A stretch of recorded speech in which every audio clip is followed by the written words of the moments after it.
not going to get through this without taking my shirt off. That's okay. I'm just going to let you know now. Do we all want to take our shirts off? We can all take our shirts off. It's only a half hour, you guys. You want to take it for a half hour. I mean, I already got clammy hands. You want to feel? Like, here.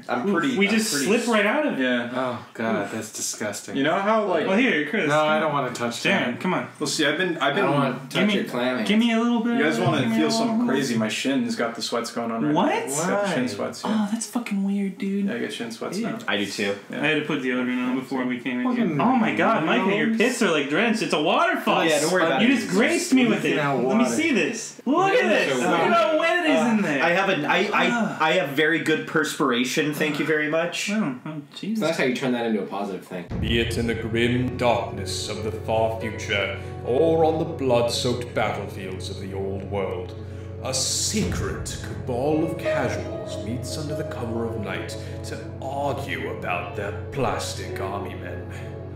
No local meta is safe, for they are the Power Creeps. Welcome to the Power Creeps. Hey! All of our girlfriends are busy today. Thank God. Yeah. So this is going to be our second episode talking about games that we've played. But before I get into that, we have two very special members today. We have Chris returning for another podcast. Got cool guy Chris. Yeah. Hopefully that's going to start becoming... Cool guy Cuvée. Yeah. Right. So hopefully that starts becoming a little...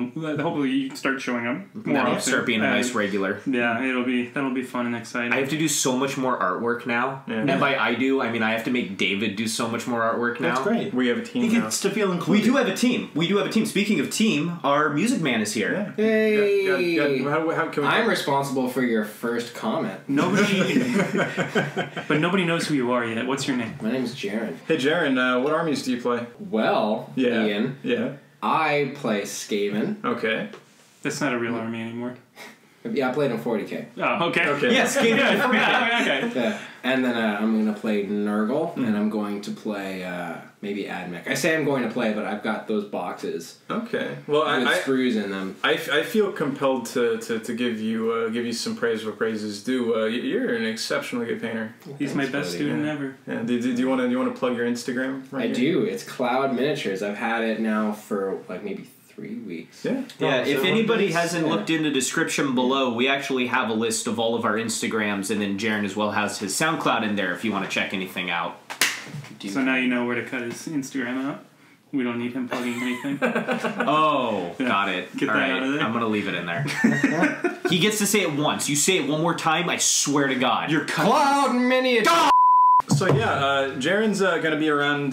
He's going to be playing some games with us. At least that's... Oh, God, don't put that there. Put it in your butt, dude. I'm going to put it in my butt, dude. Why'd you throw it at Chris, me? how do you put it in your butt, dude? They don't see the visual gag going on here. That's okay. We're just trying to plug up each other's butts. It's fine. Okay. I just want to close my water bottle. 8th edition came out today!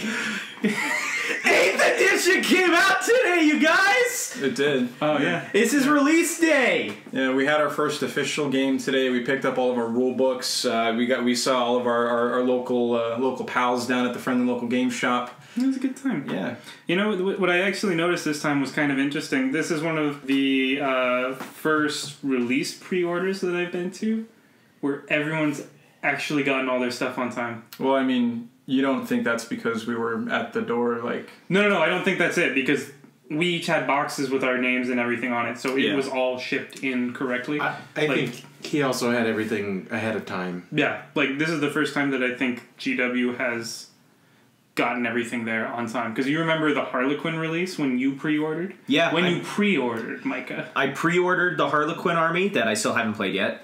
And to put that in perspective, and when I got there, the only thing that had come in was the troop.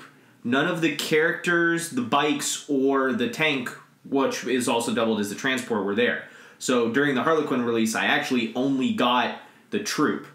But I think... Didn't that happen around... That happened around the same time that the port was having one of their issues. All your clowns so on I a do boat. know that a lot of things got actually stuck on a boat in a harbor, and they actually weren't able to unload them. I remember, too, for the releases for 6th and 7th, they didn't ship enough books and stuff like that. That sounds like them. Yeah. So Yeah. They always underjudge their pre-orders. I think they kind of learned their lesson from the Shadow War Armageddon. Yeah, there were only like 300-400 boxes that got shipped around like all of Europe and everything. It wasn't very much. Yeah, like I think they realized by that point, it's like, oh, Like at the very least, just fill your pre-order. Yeah. Because you know people have paid for it. Like, you know there is a person there waiting for it. So if you at the very least fill your pre-order, then everything after that, you know, that's on them for I not thought that was the pre-ordering. point of pre-orders. Yeah. Okay, we Well, have it's this to many people who are guarantee it, guaranteed to buy it, so we need to have this much extra. Well, no, you guys are stupid. They pay for it first, and you just never give it to them. And then you get the money, and you get to just sell the item to someone else. Oh, you fucking got me. Fucking got me again, Yeah, GW. that's just the GameStop model. Yeah. God. But yeah, no, it seems like, I mean, They've been par for the course at the moment. Just everything's been on point. They got their shit together.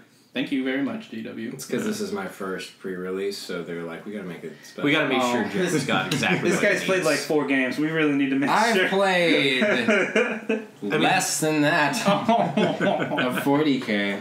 But you got this really sick Dark Angels army? You know what's You funny? guys Is really you sick have a Dark Dark Angels army You have a too. really sick Dark Angels army that you've played with once? No, three maybe times. 3 times. Oh, really? Oh, okay. That's So they got the 3. that's more than my Harlequins.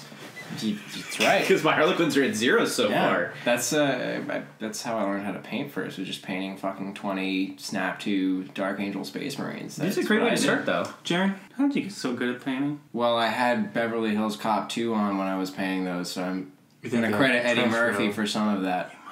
Yeah. It's all that. My good friend Erik Weinberg showed me how to do that. He said, hold your brush like this. Cut And my he last showed- name, by the way. Showed me. I'm not cutting your last name. God damn. Yeah, the water your paints down thing, that was a real good tip. So how do you hold the brush? You know, with your hand. Oh, just like that. It's like Yeah. pretend you're Yeah. holding your Like dick. that. But like, yeah, it's a paintbrush. listeners at home, pay attention to this. Yeah, He holds it just like that. just like that. Okay. Yeah. Yeah, that's good. Yeah, but then you get only the paint on the tip of the brush. That's good. Edge highlighting with the side of the brush. That was a key tip that you gave me. Mm-hmm. So how does it feel knowing that you surpassed Eric in such a short amount of time? Motherfucker. Oh, I knew that was coming. You can't bring it up and then not make a joke about it. Okay. So anyways... Well, hold on. That was a real question. Oh, was that where... God damn it! Are we treating that... No! Stop it. I'm just gonna let that one slide.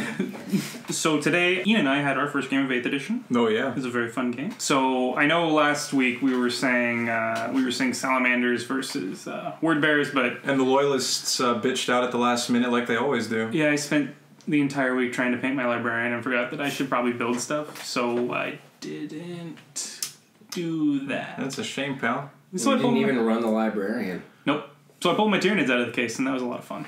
Yeah. But Tyranids got so much cheaper that I didn't quite have everything painted, so I pulled a Carnifex off the shelf and I ran a Spearhead detachment, which was that was fun. It was exciting. Yeah. Yeah, I liked it. I ran my usual assortment of wave occultists, and then my business units as I saw according. I ran about 40 cultists. I ran with a squad of Terminators with a Terminator Sorcerer Lord, Dark Apostolin with the cultists, and a Forge Fiend, which I felt like it was kind of bare. I felt like you had a lot more going on the table.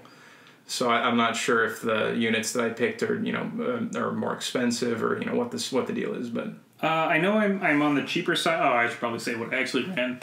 I brought a Turvagon and a Termagon blob of 30 to kind of play with that whole endless tar pit. I brought a Venomthrope, 2 Carnifexes, and An Exocrine. I took the Spearhead detachment, which was pretty fun. I liked it. But yeah, Tyranids got a lot cheaper than I remembered them being, so that might have something to do with it. yeah, like on the whole, like all of them, or is it just like your big bugs have gotten cheaper? I think mostly on the whole, everything's gotten a bit cheaper. It was, that was a lot to pack in. How expensive are your gaunts? Gaunts, we played power level, Yeah. so they were like 3 points For 10. Okay, Yeah. gotcha. So it was pretty good. I think it also kind of worked in my favor that I ran the Spearhead detachment, which was the heavy support one, and then Oh my God. we rolled Big Guns Never Tire. It was Yeah. just like, yeah, baby.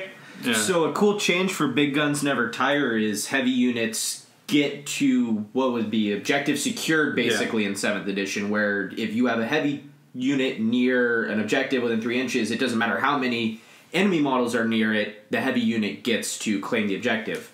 So that came into play towards the end of the game. Mm-hmm. But then you also get a victory point for every heavy unit that you destroy. So if you bring a lot of heavy to try to spread out that objective secure, your opponent has more targets to kill to get points. So I thought that was a really cool change. Yeah, whenever that scenario would come up in 7th edition, when I was playing Chaos, it was like, oh, cool. I have like one unit that I can hold objectives with, because I don't have a whole lot of heavy support choices for Chaos. It was great with Eldar. I have nothing but heavy support choices. That's a really competitive force organization slot, I feel like, for Eldar. But this time around, I was lucky in that, you get the points for killing the other units. So that's more or less how I got my victory out of this game, I think. Just a quick play-by-play of what ended up happening. We had Micah set up the board, and he just fucked it up with terrain. I fucked that board up with terrain. I love. A lot of terrain. Yeah. It's a lot of fun. Jaren, how do you feel about lots of terrain? I feel like you should paint it. Oh. Well, the thing is, it's not the obscene 4+ cover, anymore. Yeah, having a lot of terrain in 7th edition had more effects than 1. You had a lot of stuff that blocked line of sight. You were getting 4-up saves all over the place because of, half covered or models getting covered. You were getting 2-up cover saves all over the place because of all the people. Yeah, anything with Shroud was getting that 2-up cover, and then deep striking scattering.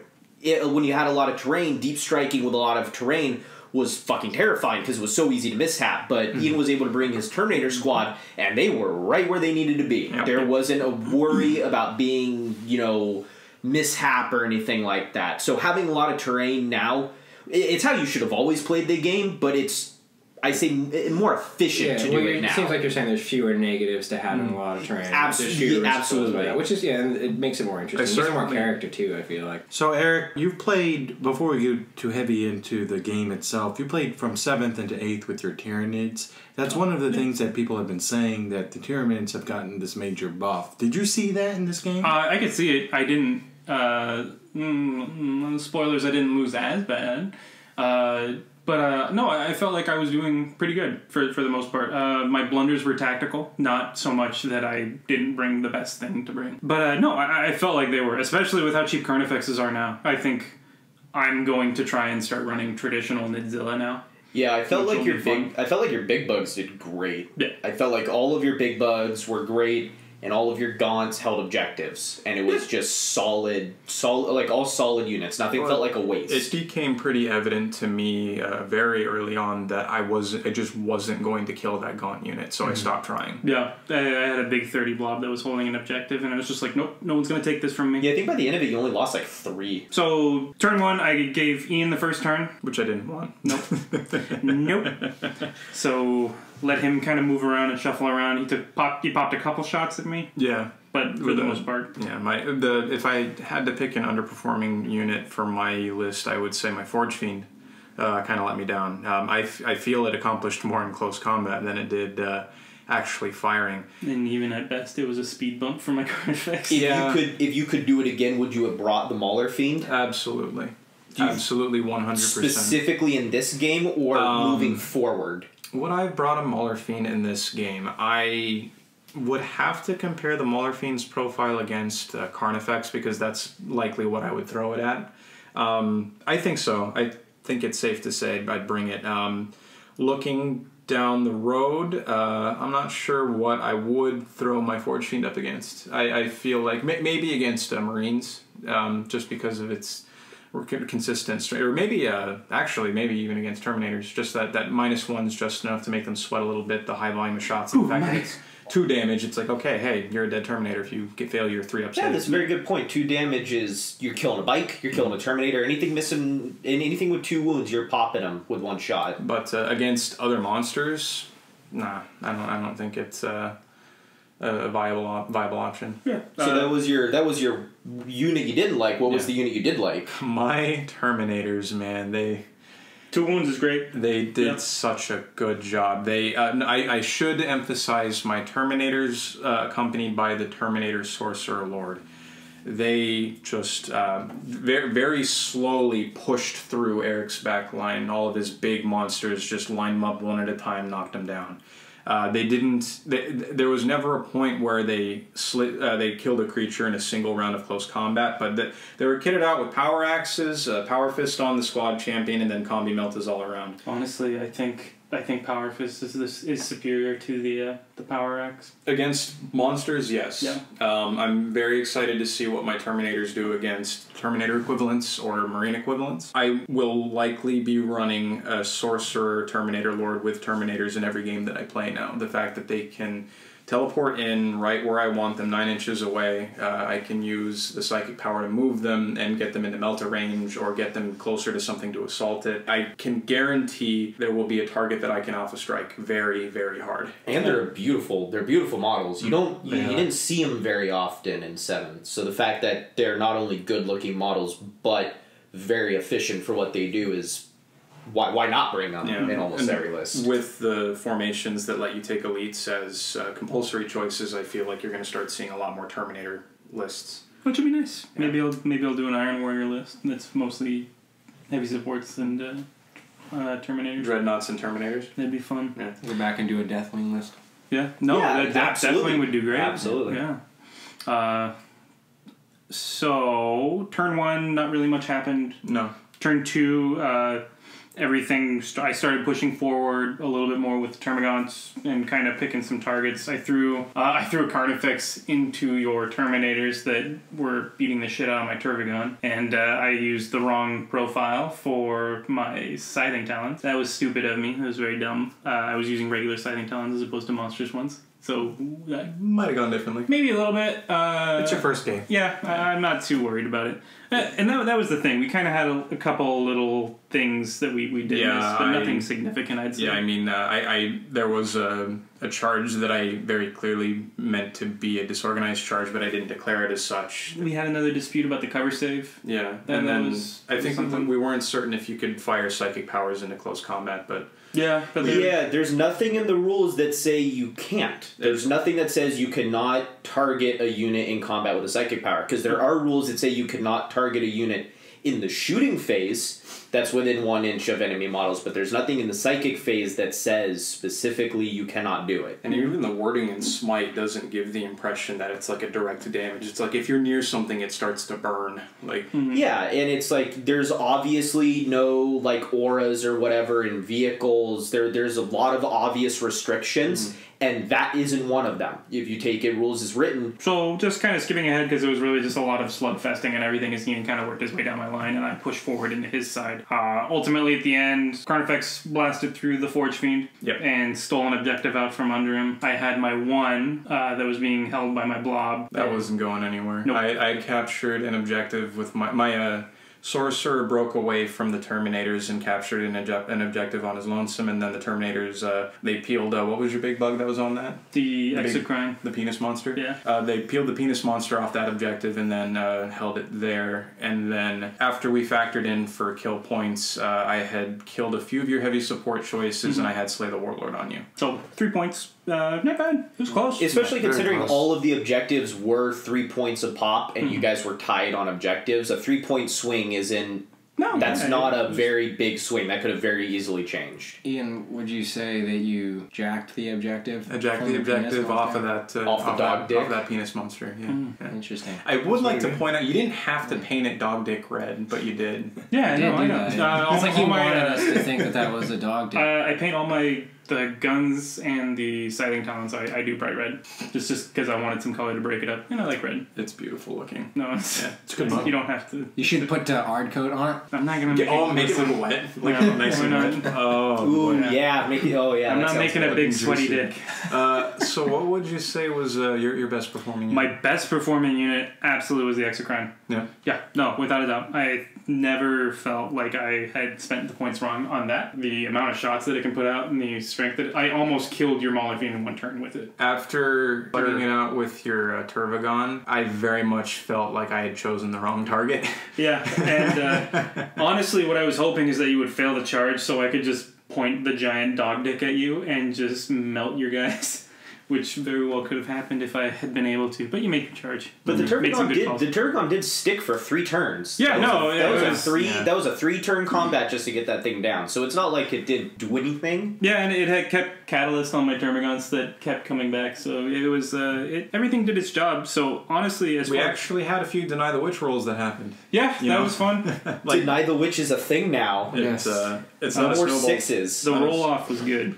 I like that mechanic. Not a snowball's chance in hell of actually accomplishing that now. And Did you then, have any models that were a little bit more underperforming than you would have liked?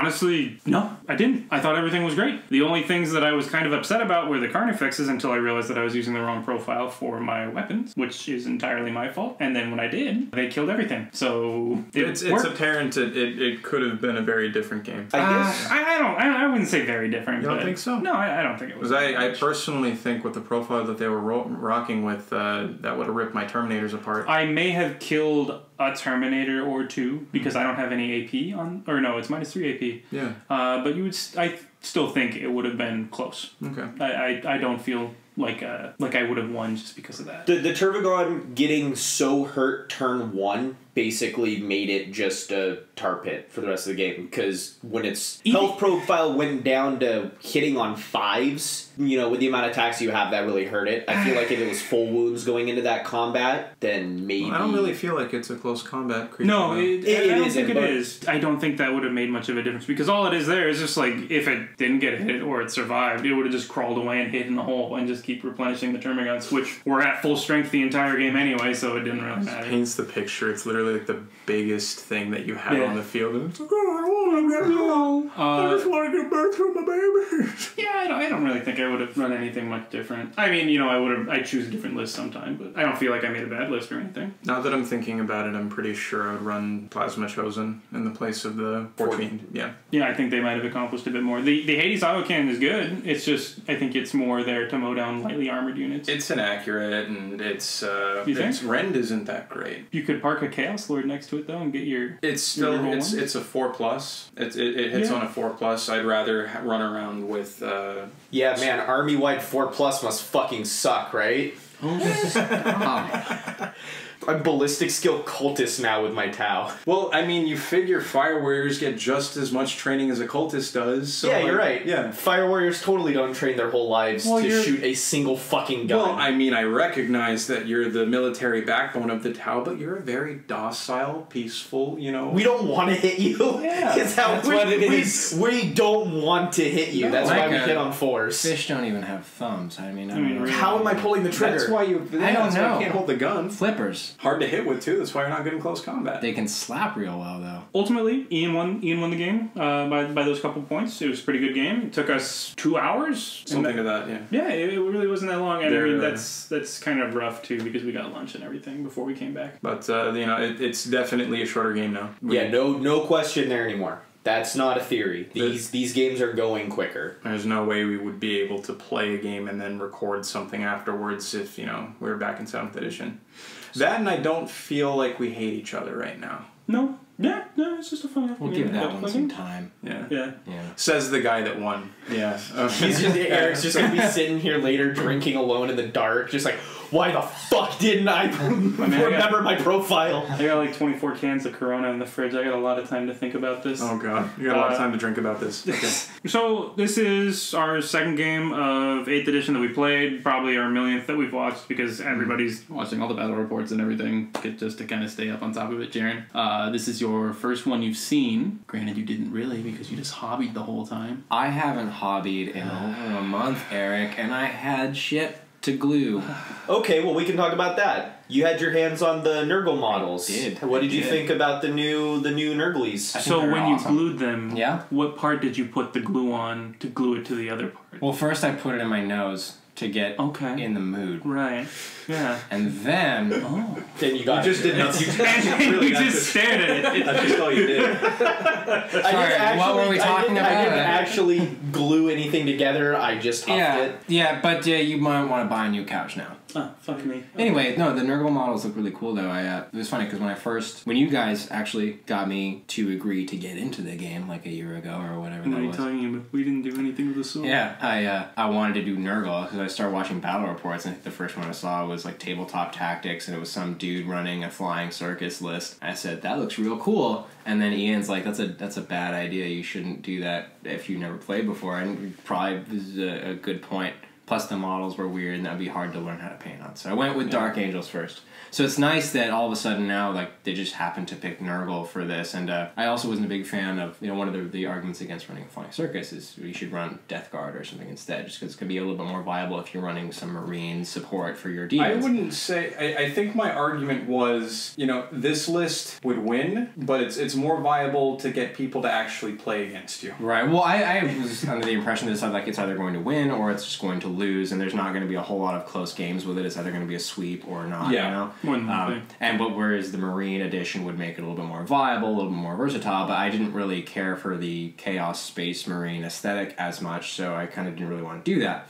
But now with these new Death Guard that just came out, which look amazing, so I'm super stoked. So I picked up the Start Collecting Nurgle Demon box. I'm going to do that, and then I just glued the Death Guard together just now. When are you gonna drop a few $100s on? A few hundred poons on Scaviathrax? Yeah. I'm doing. So I'm gonna do that when I have a fully painted Nurgle army. That's gonna be like my reward to myself. Okay. See, the funny joke amongst all of us is we're always like, oh, when we get a fully painted army. And Jaren's really likely to actually have a fully painted army. I painted like 85 models in a month, which is maybe not that much for Erik, but it's a lot for me because I paint real slow. But I painted like a full Skaven army. That's what I'm saying, though, is you actually have fully painted armies. Yeah. Where we're all kind of like putting lists together and then painting that. Well, it's because, first off, you guys have been in it longer than me, so I feel like you guys have, more... you gravitate towards these other things that you're more, because you know what to look for, right? So you get more excited about the mechanics than I do, for example, because you understand them contextually, and you're like, oh, this is different in this way, and you get excited about that element. But for me, it's just like I got addicted to the painting part before anything else, because I never get to play anyway. So it's just super lucky that I ended up really enjoying painting, because otherwise I would have just wasted a bunch of money. But you should really get some friends to play with or something. Yeah, really, it would be nice if you just get more friends. Invited me to play sometime. So I think we should try and maybe make our next match get you in our really? actually. I could probably glue these things. I mean, they're all like snap to, so they're not super complicated to put together. Yeah. I could probably at least get them on. I don't think anybody here has a force that's ready to be filmed anyway. So no, I mean, Erik does. Yeah. I have enough Tau and Dark Eldar that I could. Yeah, you think so? As soon as the Forge World Index comes out, and I can start using my Damacaron. Okay, and I could, if it's a small point game, I might have enough Dark Angels to do. I would do Dark Eldar. Love to see you and Chris play each other. That'd be fun. Yeah. Nurgle versus Necrons. Oh yeah, I would love to see that. I guess I gotta dies. Perfect. We both lose. Just everybody loses. No one wins in the situation where two armies that won't die fight. Yeah. By the end of the game, we're gonna have 2 casualties and just a lot of broken feelings. Well, I'm super excited for that too, though, because I played Skaven. I only played Age of Sigmar. I've got more games under my belt for that, and I play Skaven. So I'm excited to have a fewer model count army that's more durable now. It's a more cutting edge army, I think, too. Whereas the Skaven were one of the dated armies. Yeah, that, you're like maybe shouldn't play that because they're not going to maybe run those. But when you finish, I'm going to do it. We'll just go into 30k, so that's fine. Perfect. Yeah, as soon as I'm done gluing all of my army. Yeah, excellent. Yeah, as soon as you get your Age of Sigmar army ready, then we're gonna switch to 30k. Perfect. And then I'll just buy a Doom Wheel and fuck you guys, and I'll just yeah, that's just about it.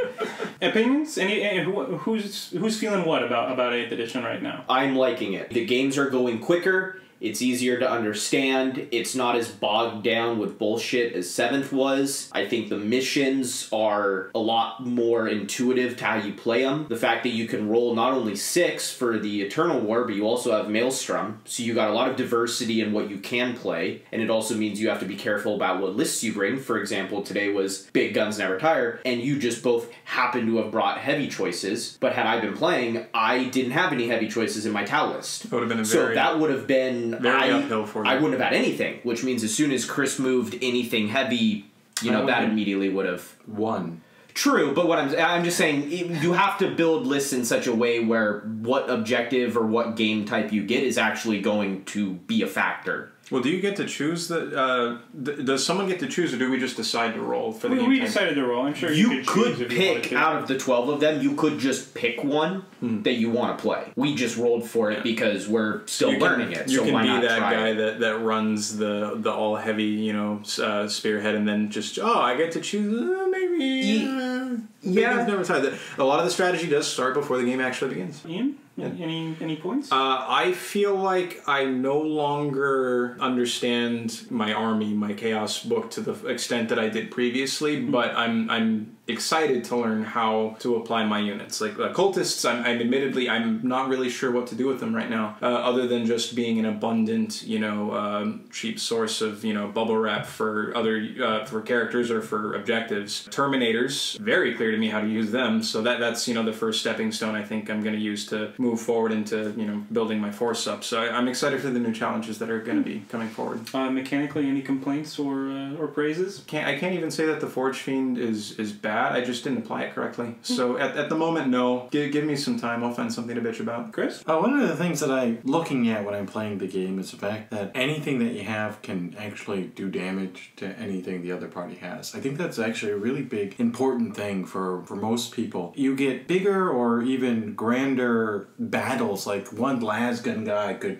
shoot and hit something and actually do damage. It could be the final shot that brings down the Titan. I actually did a wound to the Forge Fiend with the Termagant. Yep. That was kind of cool. Right, and that is a kind of like a heroic moment that you can snapshot in the games, where last time you're like, oh, what's the armor value? Oh, do I have armor penetration? Oh, I don't. It sucks. I can't do anything to that model. And so that kind of roadblock, which goes away with this edition, is very exciting. I think that idea that everybody's baseline now, everything it's new and exciting, and potentially I can win against anybody, except unless you're riding with 7 commanders, and that's shitty. We'll cover that eventually.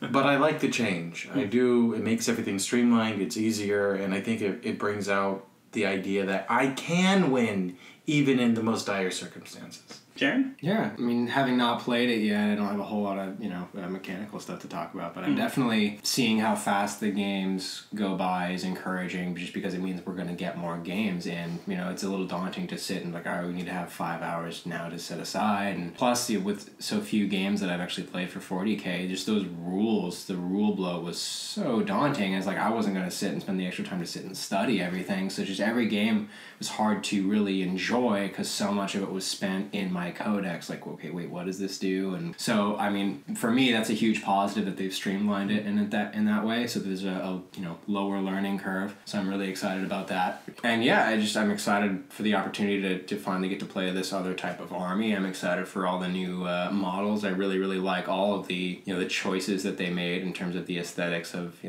new Primaris Marines and the Nurgle, and I'm excited to see what they release after that. So yeah, no, I mean, I'm stoked, because basically just means we're going to get to play more, and there's going to be a lot of cool looking stuff to look forward to. Yeah. What more could you possibly want? Better helmets on my Primaris Marines. Painted terrain. Just fucking hell. Get out. You want to take the terrain with you and you can paint it for me? Just dry brush it. You paint faster. We're just gonna have to we're all gonna have to hang out one day and take care of that. Yeah, we're talking about a paint party or something. I would just get man. drunk and paint terrain. I'll supply the beer and the paint, so everyone just sits down and just dry brushes everything in an assembly line. Need to get that ready for some battle reports. I like Age of Sigmar. I like Warhammer 40K 8th edition. That's really... We've decided today we won't be switching over to War Machine. Yeah. I have all my Crick stuff sitting right on my shelf next to me, and it's like, oh boy, this is never going to be used. Literally, like the week or the first 2 weeks that I started doing this hobby, you guys fucking started talking about War Machines. Like, oh well, there's also this other game that you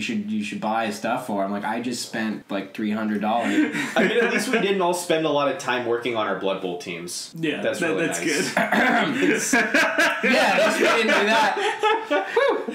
Yeah, thank God I didn't spend time working on that. Yeah, I mean, that would feel bad. Hey, there was an abundance of players for everyone to play. We just all dropped the ball when it came to showing up to the store. Yeah. Speaking about Blood Bowl and dropping the ball, we all did. For the next couple episodes, it's going to be kind of weird just because we don't really have a whole lot of material to cover since. Well, don't tell them. I'm just letting them know. It's gonna be great. We lost everybody.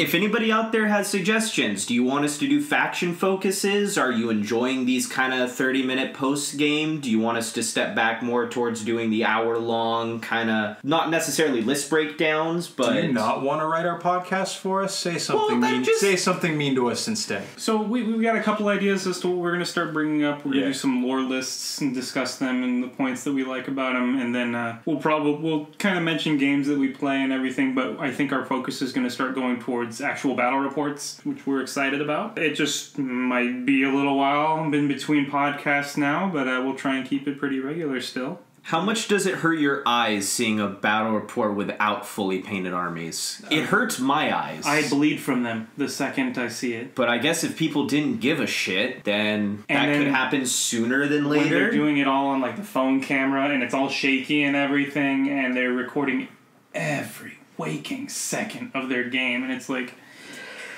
I don't care. We're just going to use the laptop's webcam, though. Just hold the laptop off. The only thing I hate worse than that is the ones where it's somebody does their entire turn and then they go down the line of all the things that they've done. And they're like, okay, we'll come back after the next turn, and it's like, oh yeah, I want to that's see like it as what's it the happens. point? Exactly. Yeah, and that's the turn recap. Yeah, report. I get it in Warhammer Fantasy Battle. Like that made sense Because the line is everything in that game. We're gonna keep painting our armies. Gonna keep painting our terrain. We're gonna start getting ready for the battle reports. Any closing thoughts, anybody? Sanguinius is a bitch. Fuck off. Yeah. Sanguinius is the prettiest. Yeah, he's the deadest. He's coming back. He's the deadest. I'm telling you guys, he's coming back. He's the deadest Primarch. He is so gonna be back, and you guys are all gonna feel really bad about yourselves. Nah, man. It means I get to kill him again. I just want...